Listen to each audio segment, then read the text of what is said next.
I've never been accused of that. I could see it. Chair, you are live. Good evening and welcome to Northwest Community Council this evening, September the 9th.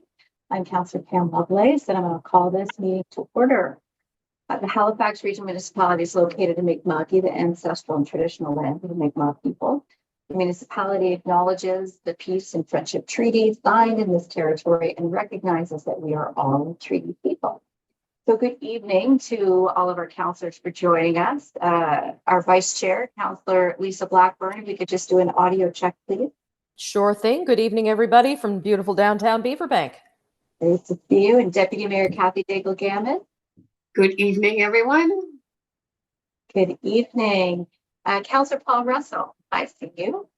Good evening, and from wonderful Lower Sackville. Awesome. Good to have you. And Councillor Alpes. Good evening from even more wonderful Bedford. Wonderful. We have Karen McDonald with us, the solicitor, and Krista Vining, our chair. So we do have a public hearing this evening. So I will move over to the approval of the minutes for August 19th. Does anyone have any concerns, errors, or omissions from those minutes?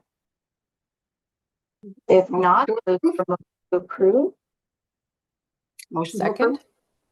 Thank you, Deputy Mayor Daigle-Gammon, seconded by Councillor Blackburn. All those in favor? Aye. Opposed? And that motion has carried. Thank you. So approval of the order of business and approval of additions and deletions. Madam Clerk, do we have any additions or deletion? There are no additions or deletions from the clerk's office. Excellent. Councillors, do you have anything to add at all? If not, I'll ask for a mover and a shaker for the order of business. So moved. So shaken. Thank you so much. All those in favor? Aye. All opposed? Excellent. That motion has carried and we now have an order of business. So moving on to business arising out of the minute, there are none. I will call for a declaration of conflict of interest. Seeing none. Motions of reconsideration, none. Motions of decision, there are none. Consideration of deferred business, there are none. And no notices of tabled matters. We do have 10.1, which is a public hearing. So 10.11 is minor REV to 2024-00431. This is the amendment to land use bylaw for Bedford to permit pet daycare uses in the light industrial zone. Alex Wilson is here this evening to provide a presentation. Alex. Oh, there you are. Hey, Alex. Hello. So I'll throw it over to you for a presentation. Okay, that sounds good. And I will just share my screen. Okay, can you see that okay? That looks Yes. great.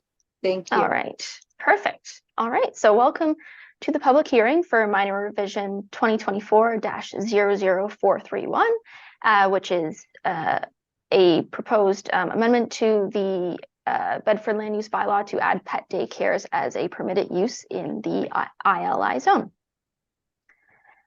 So given that this is adding a land use bylaw to add a use to the zone as a whole, there's no specific site context because it actually covers many sites because the zone covers lots of different properties. But the ILI or light industrial zone is mostly located within the Bedford Industrial Park and the Atlantic Acres Industrial Park.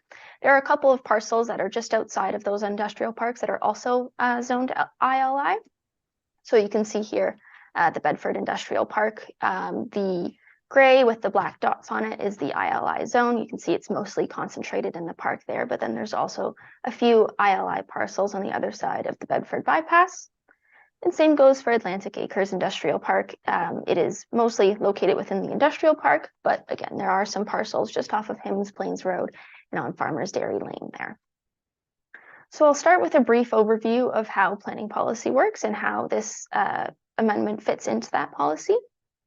So the regional plan guides where population growth and investment of services like transit, piped water, and sewer should occur. The community plan, or the municipal planning strategy, or MPS, outlines where, how, and which types of development may occur And it also outlines which uses can only be allowed after community consultation and council approval. And finally is the land use bylaw, which provides the zoning for sites, which specifies what can be approved without going to council and seeking feedback from the public. So given that this is a land use bylaw amendment, that is what we are amending today. So within the land use bylaw amendment process, we started with council direction to investigate adding this use to the ILI zone. That was followed by a staff review and then brought out for public engagement, which was all summarized in a staff report provided to community council last month for the first reading and notice of motion. Tonight we are at the public hearing, and after the public hearing, the decision of council will be appealable to the Utility and Review Board for 14 days on the grounds that there is a belief that the decision of council does not reasonably carry out the intent of the municipal planning strategy. So while this is a land use bylaw amendment, I am actually going to backtrack to the MPS first to explain why this is a land use bylaw amendment and not an MPS amendment. So policy I2A outlines the light industrial zone in Bedford. So it outlines where this zone should be. In this case, you can see in here Atlantic Acres and the Bedford Industrial Park, and what uses can be found in that zone. In this list here, there's included but not limited to manufacturing, processing, assembly, warehousing, that kind of thing. So in the uses listed under that included but not limited to section, as I said, it includes things like manufacturing, processing, warehousing, all of which come with a potential for more noise and smell than what you would expect in your more typical commercial area. And by a typical commercial area, I mean something like a strip mall. So it has stores, restaurants, banks, things like that. So all of these uses, manufacturing, warehousing, it can be quite a bit noisier and can come with some other smells too as they're dropping off supplies, that kind of thing. Now, policy I2C outlines the heavy industrial zone, which while we aren't looking at adding that use to this zone here, it's important context as well. That zone permits things such as asphalt plants and auto body shops, which are quite a bit more noisy, potentially smelly than the uses listed in the ILI zone. So if you were to think of all of these different uses on a scale, on one end you have those typical commercial uses, so the restaurants, the banks, the stores, and then you have the ILI uses in the middle, somewhat noisy, somewhat smelly, somewhat disruptive, and then the heavy industrial uses on the other end. And then if you look at a pet daycare and what potential disruption it could potentially cause, they definitely produce noise and smell. There's barking, there can be feces, while it's waiting to be picked up while the dogs are there. That is beyond what is generally considered to be acceptable in the same environment as a restaurant or a bank or a store. So you're probably not going to find them right next to a bank, that kind of thing. So because they fit, but they're also not as disruptive as an asphalt plant, right? It'd be much different being next to one than the other. So because they fall into that middle category, it's a good fit for that light industrial zone. Therefore, we don't have to amend the MPS to create a new zone or anything like that. There is already a zone that is suitable for this use. So that's why we're proposing to add it to this zone. So the definition being proposed for a pet daycare use is it means a premises where the daytime boarding and care of pets occurs, but excludes overnight boarding and a kennel use. It may also include ancillary pet grooming and retail sales uses. So this definition is mostly pulled from the regional center land use bylaw because it already has a use similar to this, but there was some additional clarity added at the end around pet grooming and retail sales, just to clarify that if you have a dog daycare, you can also sell dog treats, for example, that kind of thing. And the language pet versus dog is also something that was found in the regional center land use bylaw. So we've kept it here just to keep things consistent between the bylaws. In terms of aspects of what adding this use to the bylaw will do, the pet daycares will be subject to the same buffering and setback requirements as any other use in the ILI zone, which is to say it has a 30-foot front setback, and then the side and rear setbacks depends on what it is abutting. If that pet daycare is abutting any other industrial or commercial use, there's a 0-foot minimum setback requirement. But if it's abutting a residential use, then there's a 40-foot setback requirement. And that's, again, to mitigate those concerns of noise and other things you would find in an industrial environment. And then, as I mentioned, the definition is largely the same as the regional center with that added clarification around grooming and retail sales. So the level of engagement completed was consultation, which was achieved through a mail-out notification directing residents to view a narrated PowerPoint on Shape Your City and then contact me with any questions, comments, concerns they might have. 145 notifications were mailed out, and they were mailed to property owners of ILI zoned properties and property owners of properties adjacent to ILI zoned properties. One individual reached out to me, and then the Shape Your City was viewed 10 times. So the one individual that did reach out to me did request that the use not be added to the ILI zone due to concerns about the amount of noise from barking and the implications on property taxes and value of commercial properties. So the staff recommendation contained in the staff report was arrived at after a detailed analysis of all relevant policies in the regional and local municipal planning strategies. And staff recommend that the Northwest Community Council adopt the amendment to the text of the Bedford Land Use Bylaw as set out in Attachment A of the staff report, which would add pet daycares to the ILI zone. If you have any questions, I would be happy to answer them. Well, thank you, Alex. That was fantastic. Thank you. Very, very thorough. Really appreciate this. I don't see any questions. There's no hands up. There's no questions. No, see, that's how thorough you were. Well done. Okay, I will open the public hearing then. The applicant today is HRM. And because this meeting is taking place virtually, residents were required to register by 4:30 p.m. on Friday, September the 6th, with the clerk's office. And there are no registered speakers tonight. So I'm going to ask for a motion to close the public hearing. So moved. Councillor Russell, I think that was Councillor Blackburn seconded. All those in favor? Aye, thank you. Excellent. Okay, so if there is, I'm going to throw this over, I guess, to Councillor Outfit. Where are you? There you are. Let's put the motion on the floor, please. You're on mute.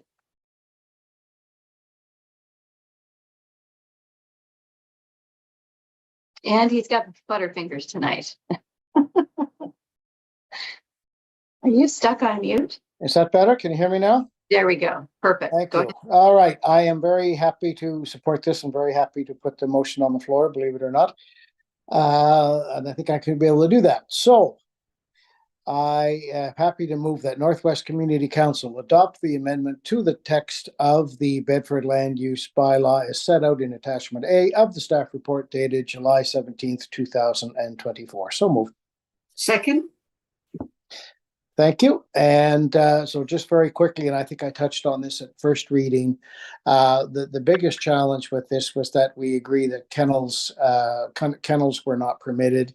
And still support that, but there's a difference between a kennel and a daycare. And at the time when the bylaws were written, pet daycares didn't exist.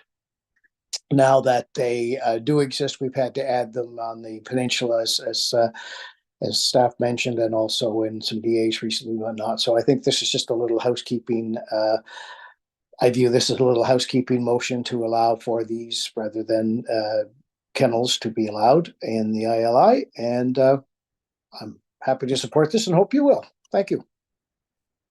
Wonderful. Thank you, Councillor Outfit, seconded by Councillor Daigle Gammon.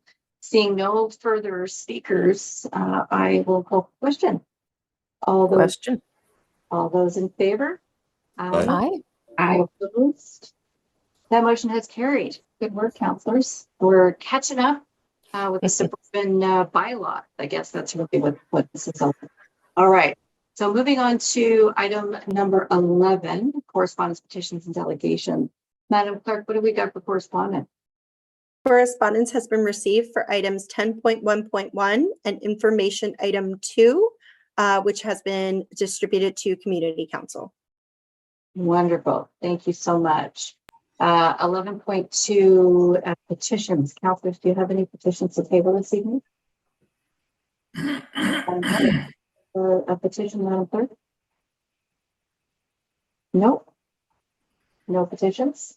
11.3 presentations. There are none. So we're going to move on to public participation. Before we do that, though, Madam Chair.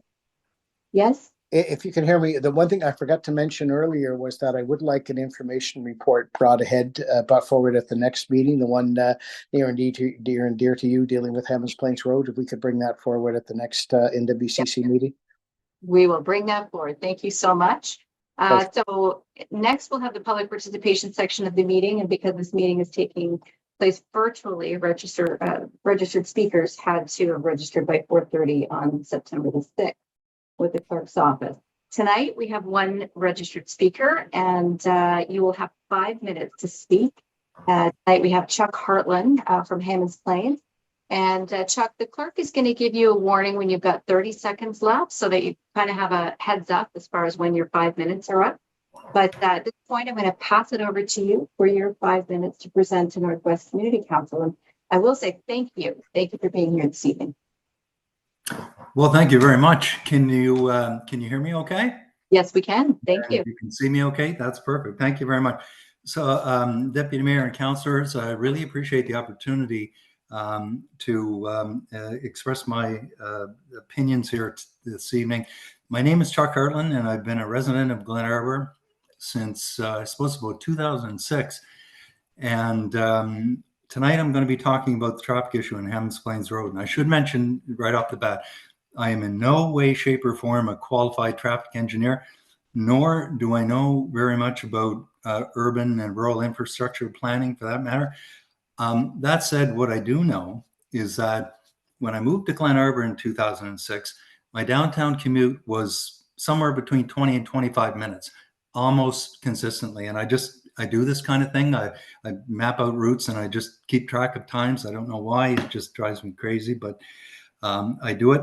Within the last couple of months, just to give you a sense of things, one time it took 1 hour to get from the Bedford Highway to the 4-pad. I think it was BMO before. I think it's Greenfoot now. That's less than 5 kilometers. Took me 1 hour.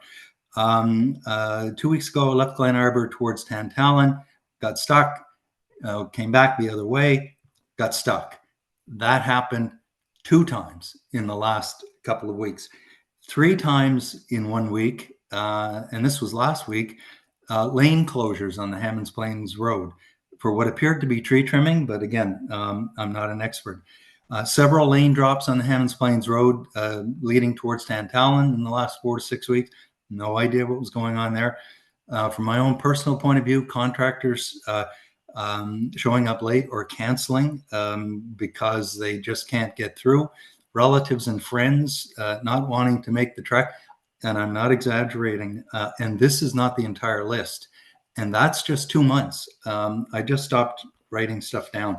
So my own personal summary, I suppose, would be that the traffic congestion in the Hammonds Plains Road has been increasing steadily over the last number of years.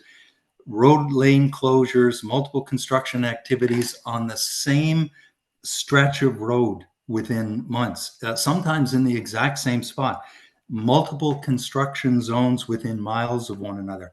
So I went through this whole thing about getting frustrated, and I'm asking myself a question: is it just me? Am I the only one? Is it the cranky old man, get off my lawn kind of thing? So I spoke at the Glen Arbor Homeowners Association AGM, and I found out, no, I wasn't the only one, and I did get some support there. So we established a small working committee, 3 or 4 people. We surveyed the Glen Arbor residents just to make sure that we were on the right track and we weren't pursuing something where there was a whole bunch of other things that were way more important. 181 responses in 4 days. We talked to over 50 businesses. Same comments, and I'll give you some more details in a second. I spoke to 10 or 11 adjacent and surrounding homeowners associations. Exact same story. So, it's not just me. I did find out that and validated the fact that it is a significant issue. And what's at stake here? Well, personal safety. People pulling U-turns just on this small, just out of the way, trying to get back. It's a bit nuts. Accidents, and these were reported to me by the businesses.